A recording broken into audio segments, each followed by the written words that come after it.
नमस्कार। आइए आज हम इस वीडियो के माध्यम से एड ग्रेड अभ्यास पुस्तिका विषय विज्ञान कक्षा 6 देखिए इस प्रकार से हमें विषय विज्ञान की एड ग्रेड अभ्यास पुस्तिका सत्र 2024-25 के लिए हमें प्रदान की गई। आप देख सकते हैं यह न्यू एड ग्रेड अभ्यास पुस्तिका है सत्र 2024-25। इसमें विषय सूची दी गई है। अध्याय 1 से लेकर अध्याय 11 तक सभी अध्याय दिए गए हैं। इन सभी अध्याय का संपूर्ण हल हम इस चैनल के माध्यम से आसानी से समझेंगे। तो आइए देखते हैं इस वीडियो के माध्यम से अध्याय 7 गति एवं दूरियों का मापन। देखिए इस अध्याय के सभी प्रश्नों के आंसर हम किस प्रकार से अपने विज्ञान की पाठ्यपुस्तक से पूर्ण कर सकते हैं, इस वीडियो के माध्यम से आसानी से समझेंगे। देखिए यदि आप इसी प्रकार से इसके आगे के अन्य सभी पाठ का संपूर्ण हल आप समझना चाहते हैं तो आप हमारे इस चैनल से जुड़े रहिए और इस चैनल को सब्सक्राइब अवश्य कर लें, साथ ही बेल आइकन को प्रेस जरूर कर लें ताकि आने वाले नए वीडियो सबसे पहले आप तक पहुंचते रहेंगे। तो आइए देखते हैं अध्याय 7 गति एवं दूरियों का मापन। देखिए पाठ के पूर्व की तैयारी दी गई है, इसे आप पढ़ सकते हैं, इसका अध्ययन कर सकते हैं। इसके बाद देखिए पहला प्रश्न है बहुविकल्पी प्रश्न। सही विकल्प का चयन कीजिए। इसमें दिया है पहला प्रश्न है दिल्ली व भोपाल के बीच की दूरी को प्रमुख रूप से किस मात्रक में व्यक्त किया जाता है। तो इसे हम किलोमीटर में व्यक्त करेंगे। अधिक दूरी है इसलिए इसे किलोमीटर में व्यक्त करेंगे। इसके बाद है 1 सेंटीमीटर के 10 बराबर भागों में से एक भाग को क्या कहते हैं। इसका राइट आंसर है मिलीमीटर कहते हैं।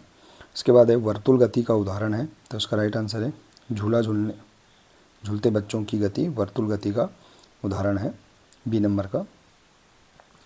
इसके बाद है फर्श पर लुढ़कती किसी गेंद में से कौन सी गति पाई जाती है। तो फर्श पर लुढ़कती किसी गेंद में सरल रेखी गति या वर्तुल गति पाई जाती है।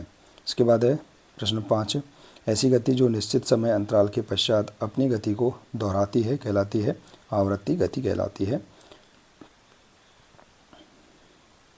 इसके बाद देखिए इसमें छठवां दिया है उचित पाठ्यांक के लिए आँख की स्थिति होगी, तो बी स्थिति सही होगी माप के सीधी रेखा में। तो इस प्रकार से हम यहाँ पर सही विकल्प वाले सभी प्रश्नों को हल कर सकते हैं। इसके बाद देखिए प्रश्न 1.2 दिए गए शब्दों में से चुनकर रिक्त स्थानों की पूर्ति कीजिए। इसमें एसआई मात्रकों में लंबाई का मानक मात्रक क्या है, मीटर है। कैरम बोर्ड पर गोटियों का एक स्थान से दूसरे स्थान पर जाना सरल रेखी गति का उदाहरण है। 500 सेंटीमीटर में 5 मीटर होते हैं। स्कूल की घंटी का बजना आवृत्ति गति का उदाहरण है। इसके बाद है सिलाई मशीन के पहिए की गति वर्तुल गति होती है। तो इस प्रकार से रिक्त स्थानों की पूर्ति कर सकते हैं। इसके बाद देखिए अगला है अति लघु उत्तरी प्रश्न। प्रश्न दूसरा है प्राचीनतम से आधुनिक परिवहन के साधनों के नाम क्रम से लिखिए। तो प्राचीनतम परिवहन के साधन हैं बैलगाड़ी, साइकिल, बस, नाव इत्यादि, और आधुनिक परिवहन के साधन है रेल, पानी का जहाज, हवाई जहाज इत्यादि। इसके बाद है धागे की सहायता से किसी वक्र रेखा की लंबाई का मापन किस प्रकार करेंगे। तो देखिए धागे की घुमावदार रेखा के एक छोर पर गांठ के साथ अंत में रखें और इसे शुरुआती बिंदु के रूप में मानें। अब रेखा के उस छोटे हिस्से से मापना प्रारंभ करें। प्रश्न 4 है बूझो अपने घर के सामने सीधी सड़क पर किसी वाहन की गति का परीक्षण कर रहा है, बताइए वाहन में कौन सी गति हो रही है।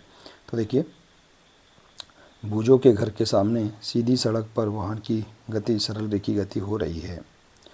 इसके बाद है जब आप मैदान में गेंद से खेलते हैं तब आपकी गेंद लुढ़कती हुई दूर जाती है, तो लुढ़कती हुई गेंद में किस प्रकार की गति होती है। तो इस प्रकार गेंद सरल रेखी गति के साथ साथ घूर्णन गति भी करती है। इसके बाद है प्रश्न 6वां पलकों की गति एवं हृदय की मांसपेशी की गति किस प्रकार की गति के उदाहरण है।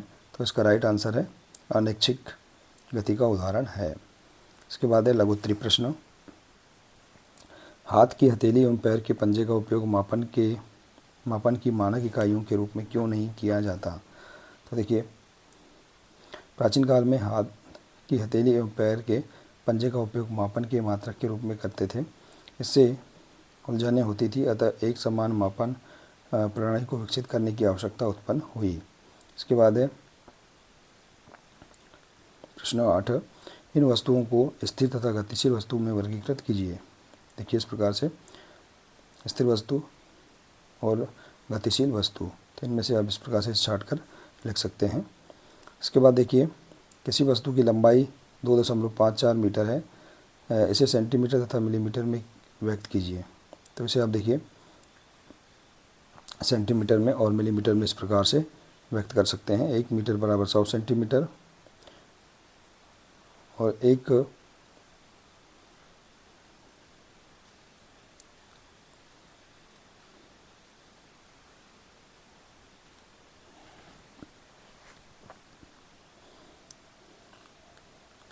इसके बाद देखिए अगला है प्रश्न 10, घड़ी की सुई और स्कूटर की गति के बीच क्या समानताएं और अंतर है, लिखिए।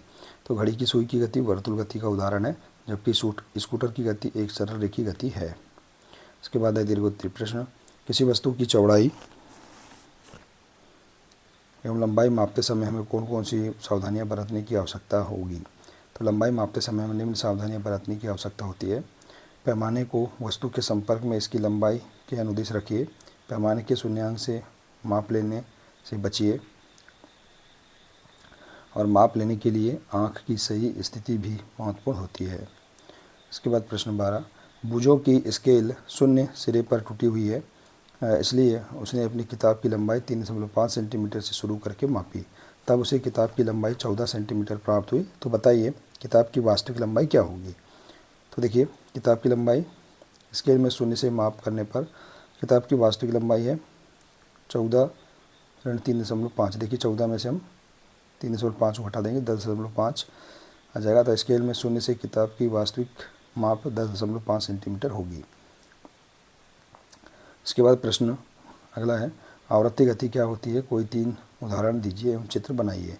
तो देखिए कुछ प्रकरणों में वस्तु की गति निश्चित समय अंतराल के बाद दोहराती जाती है। इस प्रकार की गति को आवृत्ति गति कहते हैं।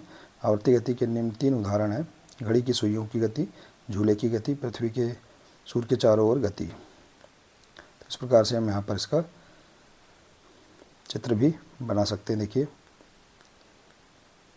आवृत्ति गति के उदाहरण के चित्र आप अपनी पाठ्य पुस्तक से भी बना सकते हैं। इसके बाद है लंबाई की यथार्थ माप को विस्तार से समझाइए। तो देखिए लंबाई की यथार्थ माप है, अपने दैनिक जीवन में हम विविध प्रकार की माप युक्तियों का उपयोग करते हैं। लंबाई मापने के लिए हम मीटर पैमाने का उपयोग करते हैं। दर्जी मापक फीते का उपयोग करता है, जबकि कपड़े के व्यापारी मीटर छड़ काम में लाते हैं। किसी वस्तु की लंबाई मापने के लिए आपको किसी उपयुक्त युक्ति का चयन करना चाहिए। उदाहरण के लिए किसी वृक्ष का घेर अथवा अपने सीने की माप के लिए आप मीटर पैमाने का उपयोग नहीं कर सकते। ऐसी मापों के लिए मापक फीता अधिक सुविधाजनक होता है।